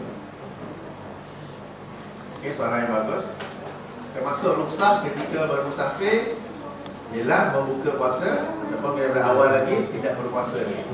Especially kalau penerbangan kita mengikuti arah matahari. Maknanya macam saya datang Muscat tu, melepas daripada Kuala Lumpur down 55 pagi via Singapore dan Kuala sampai ke Muscat. Sampai Muscat lebih kurang 1.5 hari. Waktu nak tunggu maghrib pula sangat lama. Okay, it is a very long day kan, flying following the sun. Sampai situ belum lagi desi. Ataupun MAS ada flight pergi London, departure 10 in the morning, sampai London lebih kurang 4 petang tak silap saya. Kena pula sama, maghrib pukul 8. So the flight itself about 14-15 hours. Campur lagi nak kena tunggu tu ada 4 hours. Jadi about 18 hours, 20 hours of fasting. Okay, dalam kes seperti itu sebenarnya ada rukhsah untuk tidak berpuasa. Ya, ataupun kalau dia start tu dia boleh buka puasa. Jadi yang bab rukhsah ni dia terbagi bertiga. Kalau seseorang itu ketika musafir dia macam boleh je lagi, okay, it is okay for him or her to fast. Kalau rasa dah letih apa semua tu, it is more recommended for him or her to open breakfast. Okay, tak perlu bersusah-susah. Akan tetapi bagi orang yang bermusafir dan dia bertanggungjawab menjaga orang lain, seperti pilot ke, driver bus express ke, family nak balik kampung sebenarnya raya ke, dia yang tengah drive ke, okay, bagi dia lagi bagus untuk tidak berpuasa. Sebab dia bertanggungjawab menjaga orang lain. Okay, dia tak tahu glucose level dia dah jatuh apa ke, tiba-tiba dah dose off apa begitu. Ya, jadi ada 3 kategori tu. Orang yang bertanggungjawab kata dalam keselamatan orang lain ketika musafir, for him it is better not to fast. Sebab you ada responsibility yang lain. Bagi penumpang ke apa ke, ini still tapi ini satu rukhsah. Macam saya baca hadis tadi tu, Allah SWT menyukai rukhsah-rukhsahnya diambil. Okay, diskaun-diskaunnya, rahmat-rahmatnya diambil, sebagaimana dia membenci larangan-larangannya dilarang. Ada, sekejap kita habis sikit. Imam Ibn Qayyim dalam salah satu kitab, dia ada bincang bab musafir ni. Dia kata banyak orang tahu bila musafir tidak ada kemudahan untuk berbuka puasa. Dan orang itu sendiri ketika musafir dia mengalami kesukaran dan dia rasa nak buka puasa. Tapi at that time dia terfikir pula, kalau aku buka puasa apa pula orang kata? Aku ni sikit-sikit dah buka puasa ke? Lalu dia pun meneruskan puasanya. Sekarang ni dia meneruskan puasanya bukan kerana Allah tapi kerana orang. Dah jadi lain dah tu. Sebab banyak orang kita tahu, tapi takkan ramai-ramai lah April semua puasa, aku seorang dia minum-minum. Dia tak boleh segan dah sebab aku puasa lah. Sekarang dia puasa kerana orang, bukan kerana Allah begitu. Ya, ataupun naik flight. Dalam flight the air is very dry, humidity is about 15%. You get very dry very fast. Kalau ada apple tu, dia kering cepat. Kalau kita kat sini ni humidity 40-50%. Kalau kat Malaysia humidity 70% tu rasa okey dia tu. Tapi dalam flight is about 15%, very very dry. So cepat kering, bibir kering, kulit kering apa semua tu. Dia pun dah rasa kering. Takkan pernah buat puasa tu. Orang tengok ni, ekonomi ni 400 orang kan. Orang sebelah dia pun, aku pun nak buat puasa, tapi orang kena orang tengok. Jadi semuanya berpuasa sebab kena orang lain. Maka ketika itu memang patut buka sebab dia dah berpuasa kerana orang lain, bukan lagi kerana Allah.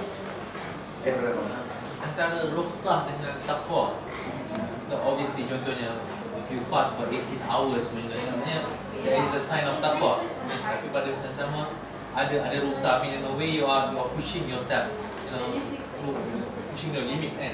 Ataupun contohnya itu yang kalau sukaran lah. Tapi kalau dalam keadaan senang sebab macam ada hadis yang mengatakan yang Rasulullah SAW dia pernah jamak dalam dia tak ada apa pun. Dia just jamak dan bila ditanya Rasulullah kata something along the line of macam aku tak bisa apa aku atau macam ada. Jadi macam mana ni perkiraan tu? Kita ada rukhsah sebab rukhsah adalah satu benda yang dianjurkan untuk kita ambil macam tadi. Tapi pada yang pertama takwa pun satu benda yang bagus untuk kita pupukkan kan. Kita jaga diri kita. Jadi macam mana? Macam mana antara kita nak menerima rukhsah ataupun kita meneruskan sesuatu ibadah tu cara biasa kerana takwa. Saya pula pandang orang yang bertakwa ni dia akan mengamalkan rukhsah tu. Sebab orang yang bertakwa ni dia nak apa yang Allah suka, dia menjauhi apa yang Allah tak suka.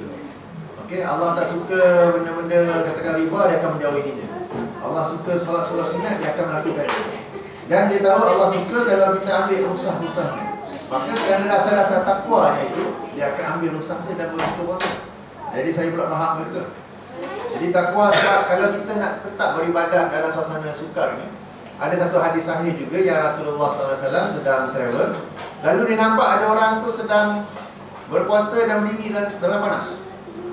Rasulullah tanya ni apa hal? Bahasa saya lah, apa hal dengan Muhammad ni?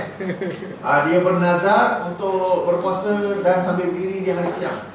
So Rasulullah kata tidak, ini bukan ibadah dalam Islam, bukan kesukaran begini. Suruh dia buka puasa semua tu, nazar tu bayar dengan cara lain. Jadi tak mahu disengaja suka sebab kadang-kadang ada kalangan kita yang berpandangan kalau lagi susah lagi bagus. Oh, saya puasa flight pergi London tu lagi bagus. Apa yang buka-buka masa ni? Kita berjihad dengan dryness apa semua tu. Ataupun kadang-kadang saya bagi contoh lain. Sembahyang jemaah sangat dianjurkan, sunat muakkadah, sampai-sampai ada juga pandangan yang berkata ianya wajib, especially yang duduk sebelah surau kan. Akan tapi bila hari hujan tidak digalakkan pergi sembahyang jemaah. Sampai-sampai dalam hadis disebut dalam azan tu sendiri ditambah, solatlah kamu dalam rumah kamu. Solatlah kamu dalam rumah kamu. Kalau yang subuh tu solat tu lagi bagus daripada tidur kan. Ini ada dalam hadis disebut. Tapi orang kita pula punya pandangan, hari hujan, basah kuyup lagi banyak pahala. Lagi dia nak pergi sembahyang jemaah.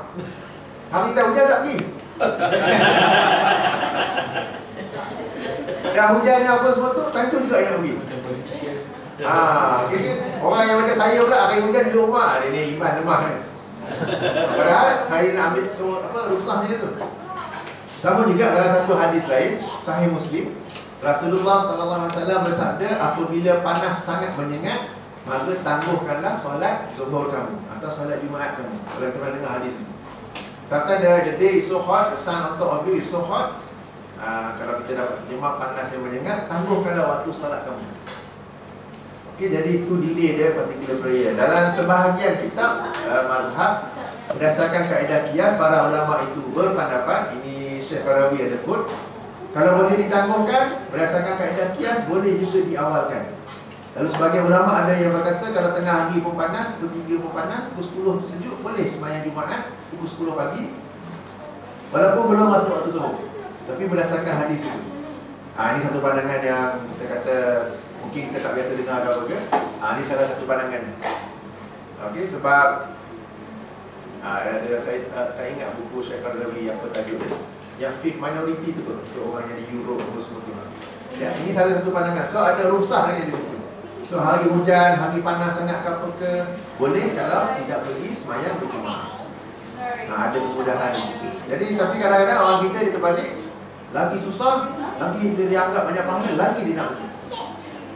Okay, jadi terbalik di situ. Jadi bagi saya, atas rasa takwa lah seseorang itu, dia nak mengambil rukhsah itu. Tapi sebelum dia ambil, dia pastikan dulu betul-betul rukhsah. Jangan zuhur jadi 4, zuhur 4 jadi 2, maghrib 4, sorry, maghrib 3 jadi 1,5 lah. Subuh jadi 1. Jangan kalau macam tu. Okey. Ada soalan saya. Pandangan Kapten atau ulama tentang mengambil rukhsah dengan solat Jumaat dalam musafir.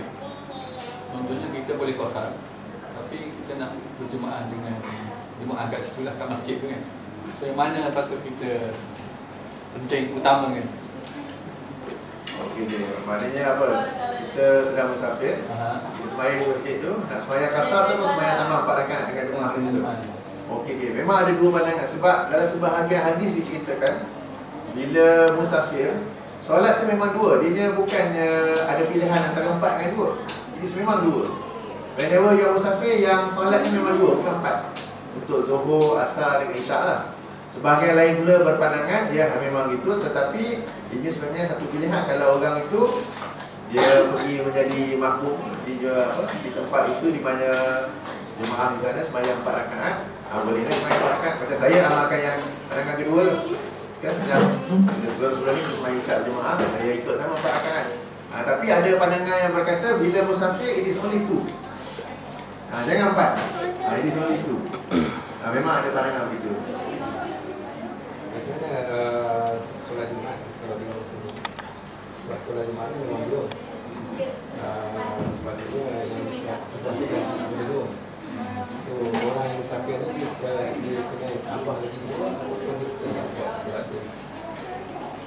Okay, orang yang musafir pergi sembahyang Jumaat, lalu dia sembahyang 2 rakaat. Tapi sepatutnya yang kedua tu nanti pada 2 rakaat dia sepatutnya bangun lagi 4, dia memang 2 je. Dia memang 2 je. Dia memang 2 je. Tapi ada perbincangan kat yang musafir tu kena solat Jumaat ke tidak? Orang yang musafir tu ada masjid. Okey, ada masjid sebelah ada juga. Okey. Kalau tak ada masjid. Okey, sekarang ni ada masjid. Macam mana tu? Saya tanya soalan pula ni. Wajib.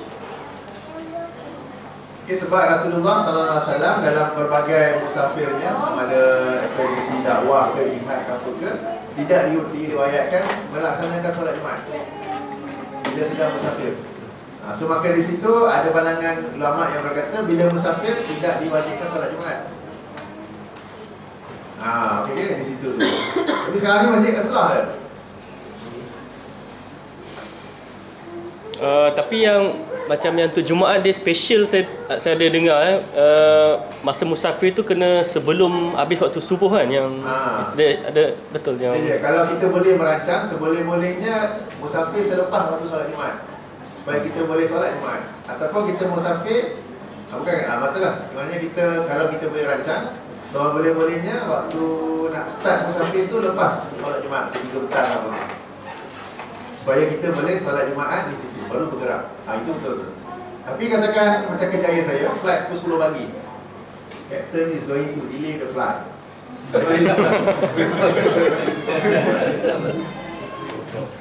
Okey, maknanya kita nak terpaksa musafir tak boleh nak delay.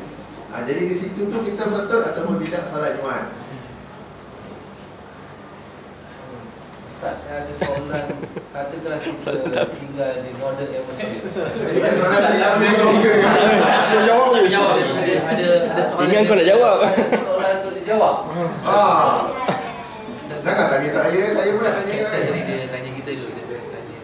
Patut tak? Tak. Tangan dijawab. Alah. Tak perlu. Itu kita tangguhkan. Sahabat, sebelum itu saya jawab dulu. Pandangan peribadi saya, sebab kadang-kadang bila travel pun musafir kadang berbalik ajak pergi semayang apa ke. Saya punya jawapan begini. Kadang-kadang masjid tu, especially when we go to Europe, Australia pun memang kecil. Biarlah masjid itu orang-orang yang duduk di situ dapat semayang dengan selesa. Daripada kita pergi memenuhinya padahal kita tak boleh. Jadi sebab bila kalau kita biasa pernah semayang di Munich ke Frankfurt ke Sydney ke, kadang the mosque is very small, kadang dia rumah kedai ke apa ke, mereka yang memang duduk situ yang wajib semayang Jumaat boleh sesak-sesak, kadang bila sujud pun memang atas belakang orang lain tak boleh sap sangat dekat. Bila berdiri pun sangat dekat, bila rukuk tak kena bontot. Bila sujud tu memang sujud atas bontot ataupun belakang orang tu. Ini tak apalah sebab daripada solat sekadar mana yang mampu. Kita ni tak payahlah pula menyimak kat dalam tu. Jadi ini pandangan saya, okay, pandangan peribadi saya. Jadi saya bila musafir, saya lihat lagi utama tidak, ini pandangan peribadi ya. Lagi utama tidak supaya ada ruang di situ tu bagilah orang yang memang wajib sebenarnya. Ini pandangan peribadi saya. Okey. Soalan dia, kalau kita duduk di Northern Hemisphere atau Southern Hemisphere, tiba musim panas tu tak ada waktu isyak, tak ada waktu subuh. Macam mana kita nak amal semayang? Okey, soalannya kalau kita di Northern ataupun Southern Hemisphere, di mana especially in summer, apabila dikatakan siangnya sangat panjang sampai tak ada isyak dan subuh, ataupun it could be the night is so long tak ada zuhur tak ada asar. Jadi apa yang patut kita buat? Kalau saya ada dua pandangan. Yang pertama, pandangan yang berkata mereka beristihad mengikutlah waktu solat di tempat yang terdekat, yang di situ ada sunset dan sunrise. Maknanya let's say you are in somewhere near the North Pole, the closest city to you is Alaska, Anchorage. Dekat situ masih ada sunset sunrise, ikutlah waktu solat yang paling dekat di situ. Itu satu pandangan. Alright. Let's say you are in Antarctica, the nearest place is Christchurch of New Zealand. Di situ ada sunset sunrise kalau kita masih ada waktu solat, you follow the closest possible. Alright. Ini ijtihad ni berdasarkan solatlah kamu, ikutlah perintah aku semampu yang mungkin.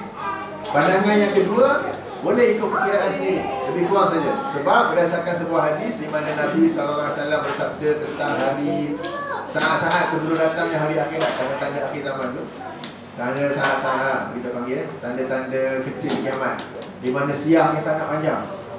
Lalu sahabat bertanya, ya Rasulullah, kalau siangnya sangat panjang, bagaimana kami nak kira solat zuhur?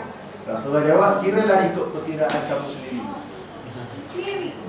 So mereka kiaskan daripada situ, maka boleh saja lebih kurang. Sekarang ni zuhur, saya semayang di zuhur, walaupun the sun is always there. Sekarang ni asal saya semayang, boleh saja. So antara dua pandangan ni, bolehlah ikut mana satu yang lebih dicenderungi oleh hati masing-masing. Masa semayang, kalau puasa pula sama. Puasanya pula, kalau itu sama, kita ikut sama ada the closest city ataupun based our own judgment dahulu. Tapi kalau dah lama sangat itu sampai memudaratkan, tidak berapa, kita tak puasa. Kita kotor bila the season has changed, ada sunset, ada sunrise. 4 tahun kan dia sama.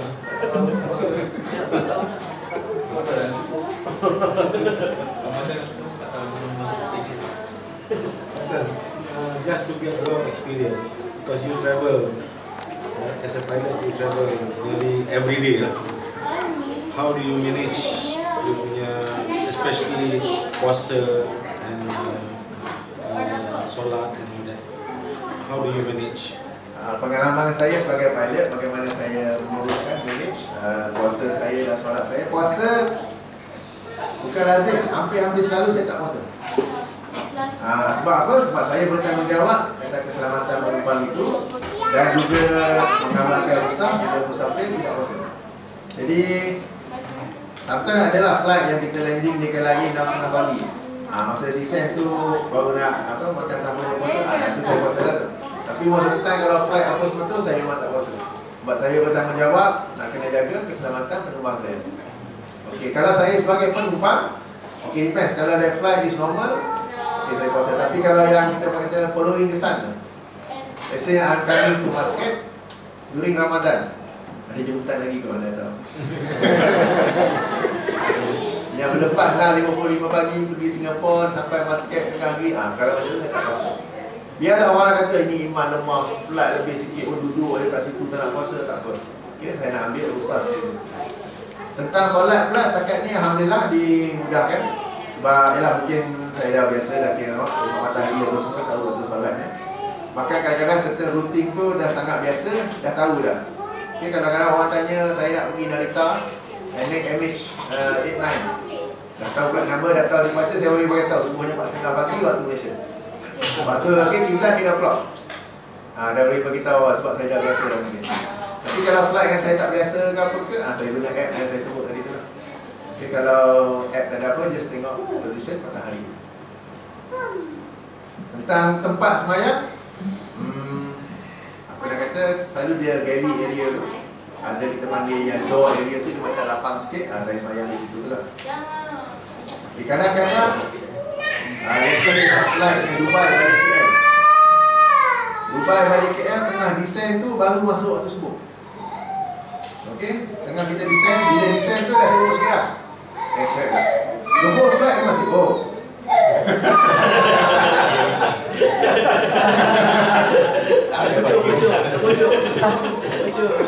The whole flight from Dubai 7 hours to KL dia masih tapi during descent extra sibuk.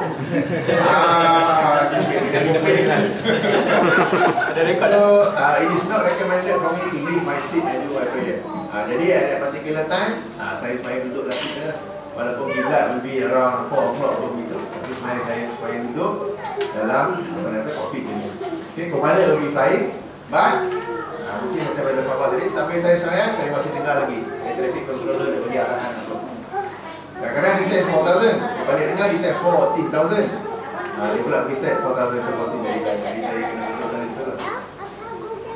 Okay, so bila time is a constraint, bila workload atau apa, saya sebenarnya duduk di kursi kokpit. Tapi bila during cruise apa semua tu, saya sebenarnya berdiri seperti biasa. Semua tak boleh tinggal. Co-pilot tak boleh tinggal sekarang ni. Kapten pun tak boleh tinggal sebab kapten yang bunuh diri pun dalam flight je. Kunci pintu. Jadi soalan di sini, nak tanya betul ke ada pandangan yang mengatakan once kita dah solat biasa semasa musafir, kita dah tak boleh solat asar atau berjamaah selepas itu. Contohnya kita dah bermusafir, masuk zuhur kita sembahyang biasa rakaat. Lepas tu bila datang waktu asar ataupun isyak kemudian dah tak boleh dah nak asar. Betul ke sebab kita dah mulakan dengan solat penuh. Apa tadi? Saya honestly first time dengar pendapat itu. Dan sampai di Malaysia. Masuk Malaysia lagi ya? Best. Mazhab Syafi'i, okey, siap mazhab Syafi'i. Kenapa Syafi'i? Dia yang tanya. Jadi sekadar yang saya tahu, kalau di sudah musafir, zuhur tu di semayang 4, lepas tu asar ke, isyak, dia nak semayang asar tu boleh saja. Okey, tak ada yang nak kata restriction. Okey, dah pandangan ni pun macam saya kata, first time kan saya dengar. Mungkin sahabat-sahabat lain pernah dengar. Okey, satu ya, tentang nak semayang jamak ni. Kita nak kena bezakan orang tu dia jamak, especially jamak takhir. Sama dia kerana dia lupa ke ataupun dia memang perancangan. Maksudnya, katakan seseorang tu macam saya bagi tadi, dia akan ada mesyuarat. Mesyuaratnya daripada pukul 12 sampai 10 petang. So dalam mesyuarat tu dia dah terlintas dah, ini semayang zuhur ni, aku kena semayang, tapi sekarang meeting penting, saya akan jamak takhir pada waktu asar. Itu tu yang betul, maknanya dia sudah ada perancangan. Okay, berbeza dengan orang yang biasanya buat sangat meeting, duk kodek bos ya dalam meeting tu, lupa habis semayang. Yang tu salah, sebab maknanya dia tak ingat langsung dah habis meeting apa semua tu, duduk tadi tak semayang zuhur lah. Maknanya dia confirm lupa habis. Jadi walaupun kita dibolehkan jamak, tapi kita kena ingat Nah, jangan sampai terlupa. Jadi kita ada perancangan, saya ni nanti ada operation, saya ni nanti ada tu apa ni, saya tak sempat, saya akan buat jamak takhir, jamak takdim sampai ada. Jadi ada perancangan awal supaya kita tak terkena-kenakan di kalangan orang yang lupa. Tapi kalau lupa, ingat pun tetap salah juga. Tapi yang penting jangan sampai sibuk sangat. Semalam kita bincang, maka kita cari harta, tetap juga Allah. Nak tanya about azan lah. Sebab kat sini macam-macam bunyi. Ada yang merdu, ada yang betul-betul kurang merdu, all this kind of thing. Azan tu dia ada keperluan jadi ada suara yang sedap ke tak ada? Sebab apa? Because kat sini banyak expatriate kan? Especially kat office kan? Some of them I heard they give us some remark lah. They say some of them really have a good voice. So you understand what they saying lah.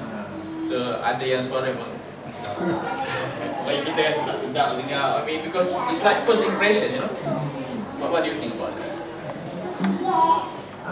Setahu saya tidak ada hadis ke apa ke yang menganjurkan kita menyedapkan bunyi azan sebagaimana menyedapkan bacaan Al-Quran. Tapi yang saya boleh katakan, kalau nak sedapkan tu is something yang advantage, yang orang dengar pun seronok nak datang sembahyang. Akan tapi jangan sampai menjadi satu syarat wajib. Katakan muazzin tukang azan yang biasa suara sedap tu hari itu dia tak datang, semua orang tak nak azan. Kenapa? Saya tak tahu nak berlagu, suara saya tak sedap, suara saya gurau, garau ke apa ke. Itu bukan syarat wajib. Maknanya orang yang suara sedap tu, katakan hari itu dia tak datang ke, dia tak datang berjabat, dia ada meeting luar negara, tak ada orang nak azan, semua suara sedap, saya tak tahu nak berlagu apa semua.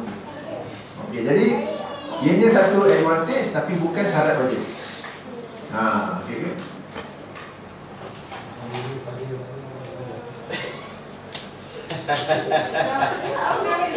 Ada soal dia garau tak?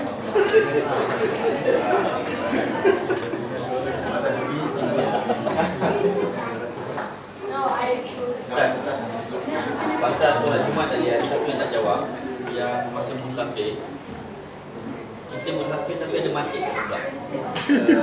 And then masjid tu tak penuh. Masjid tak penuh. Wajib ke kita? Ataupun kalau masjid tak penuh, semayang. Baik ataupun tak. Ataupun we can choose both. Okey, soalannya kalau kita sedang musafir, berdekatan ada masjid yang besar yang tidak penuh. So apakah nak solat Jumaat ke ataupun tidak? Sekadar yang saya boleh fikirkan sekarang ni, ini is an option bagi orang tu. Dia nak semayang dalam bilik dia sendiri pun boleh, nak semayang Jumaat pun boleh. Saya kalau bila begitu kes begitu, masjid tu besar tu, saya akan pergi semayang Jumaat situ. Sebab suka nak dengar peluang dia, suka nak tengok masjid, perkenalan orang Islam di situ begitu. Itu pandangan saya. Tapi yang saya faham ada option di situ. Tak wajib lah. Tak wajib.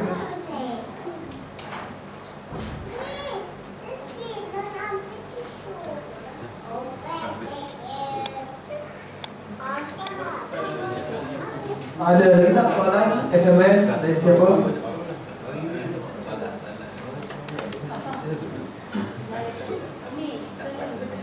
Last call. Satu soalan.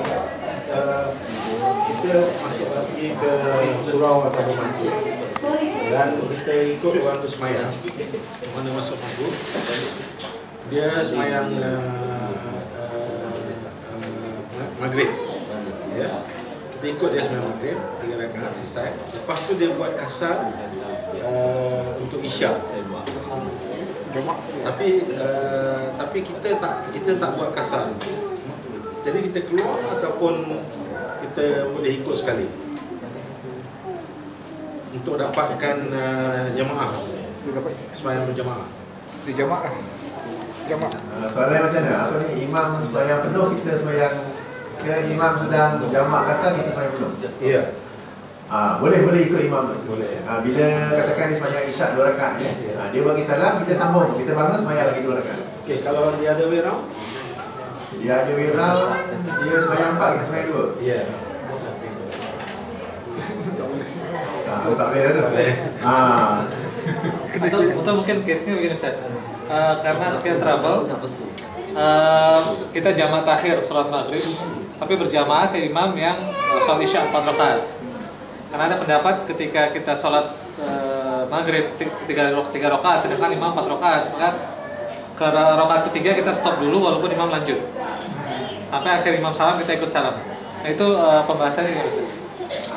Saya ada dengar pandangan tu, tapi saya tak jumpa perbincangan ulama kata yang nak kata itu betul atau salah. Saya ada jumpa pandangan tu, tapi tak jumpa lagi pandangan ulama yang berkata yang itu betul atau salah. Jadi saya minta tangguh. Tak dapat nak komen lagi tu. Memang saya ada dengar pandangan begitu tu. Okey, yang itu jadi ataupun yang kalau kita sembahyang kasar, yang itu sembahyang 4, kita 2 rakaat duduk tunggu sampai dia bagi salam, baru dia bagi salam. Sebab sementara duduk kan banyak kepala pusing benda lain. Okay. Jadi salah ke tak, boleh ke tak, yang tu tak dapat jawab, kita tanggung dulu. Jadi kalau dah tak ada salah, kita boleh boleh lagi. Mana ada banyak masjid solat yang pertamanya dari segi kita dalam solat pagi dengan sunnah telah menunjukkan kita boleh saja partisipasi. So adakah yang sama terpakai pada mazhab Syiah untuk for example tadi imamiyah. Yang keduanya kita tahu antara rusak dalam mazhab Syiah dalam menjamakkan solat.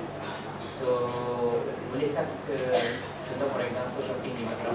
Matra ada satu shopping center yang famous lah. So kita pergi ke Matra nak pergi di stesen hotel sebenarnya dengan Syiah dan juga ikut mereka menjamakkan solat. Okey. Jadi soalan pertama, di Maskat ini ada beberapa masjid Syiah. Bolehkah kita bersembahyang di sana dan berimamkan imam Syiah? Kalau kita tahu Syiah, bagi saya jangan solat di situ, sebab Syiah adalah tahiyat akhirnya itu mereka melaknat.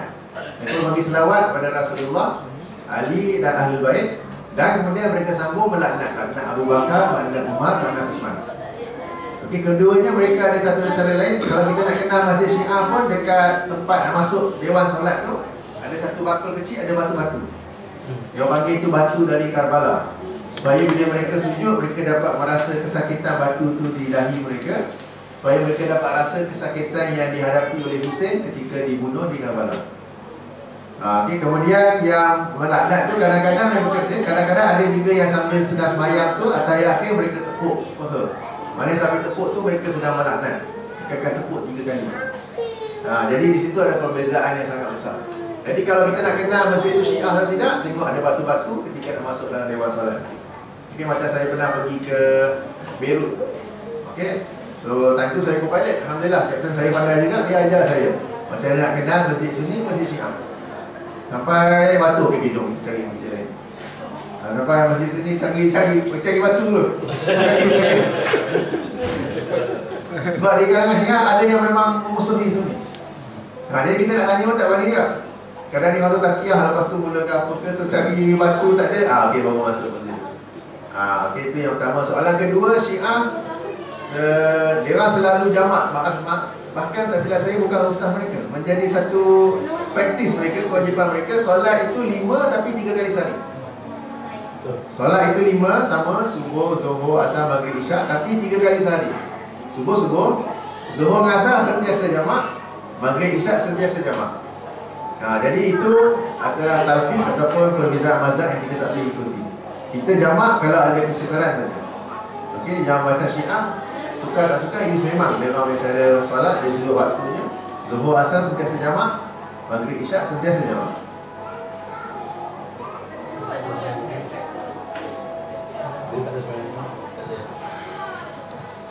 Jadi sampai situ saja. Dan tak ada lagi soalan SMS ni. Jadi kita insyaAllah kita tutup majlis kita ini. Jadi selepas ni masih ada sarapan lagi. Sampai nak sarapan ataupun nak tunggu makan tengah hari pukul 1.30. 12 setengah? Lepas buat lah, betul. Pulang makan ada tak? Tak ada, 12 setengah. Okey, 12 setengah dah ada dah makan tengah hari. Lepas tu kita kalau ikut jalan kita pukul 3 baru tu. Jadi boleh kalau antara lepas makan siapa nak balik dulu rehat kan, datang balik ataupun nak tidur sini awas pun boleh. Jadi petang kita akan mula pukul 3. Tajuk kita protas dari Airbus ke lapangan hadis Dari Airbus ke lapangan hadis, protas. Jadi siapa nak tahu misteri tajuk tu silalah hadir. Apa tu protas? kenapa dari Airbus ke lapangan hadis, silakan hadir pada jam 3 petang ya. Lain daripada itu ada, rasanya tak ada lah. Jadi silakan siapa nak tunggu makan ataupun nak balik rehat silakan. Jadi kita tutup majlis ini dengan takbir kifarah.